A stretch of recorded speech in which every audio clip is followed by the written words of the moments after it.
We've been talking about D&I for many years, yet we've only seen nominal progress. And the LEAD360 think tank will allow us to go in and say, what's really going on? The participants that are participating in this think tank are representing corporations across the country. And so to think about the magnitude of impact that a convening like this can have in transforming key organizations across the country is just astounding. Only in environments like this where you're off-site, you spent time building camaraderie, sharing deepest, darkest secrets, if you will, do you start to break through and have honest, candid conversations that lead to actionable plans that we can all take back with us. Executives feel extraordinarily isolated, and we have to help them feel even more connected to the organization and to other leaders that are like them. We talked about code switching. Code switching being, kind of putting on a different persona or modifying who you are to be able to be successful or adapt in the workplace.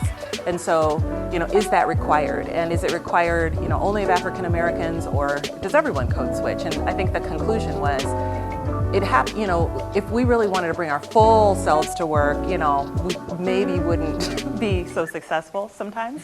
But that is probably the case for all people, right? I mean, we talked about, just how much of authenticity is really encouraged, or do we really want? So how does LEAD really support Black talent? It supports Black talent by creating a network, bringing them cutting-edge, state-of-the-art information real-time. Best practices as it relates to talent development, best practices as it relates to leadership development. So it's the holistic approach that they bring to development that supports, again, that winning attitude. That's what LEAD360 brings. It's great to just mind share and to think about new solutions on how we can improve all of our companies and the industries across the country. We've got similar backgrounds and shared experiences, and only through sitting down with each other do we realize that our differences really bring us together and that we're really all very much the same in terms of our thought and desire to drive change. What happens so much with Black employees is that, they're really good, they're in the organization, but people don't get a chance to see them. So by doing these stretch assignments, a lot of times in their area or in a potentially another area, it gives them a chance to showcase that talent. And then once you can start to see success and demonstrate that, then you can showcase it to a larger audience.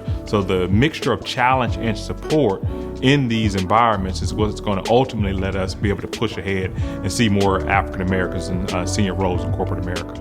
Where we come out of this is taking the next 12 to 18 months to actually put together a real plan that delivers quantifiable results, and then being able to take those results back to our individual companies and get approval and get sponsorship to be able to actually deliver on the plans. There's much research and data that informs us that by 2030, the landscape of talent will look completely different. And the question becomes, are you harnessing the talent that you have now in preparation for the tsunami that's approaching? And if you're not, it's a good time to take a step back and engage with LEAD360 around how you might begin to look at that differently. Hopefully all of us leave smarter, more prepared, more energized around the work to be done, and prepared to go from theory to practice and put it into action. And as a result, the tides and boats of all of our organizations goes a little higher.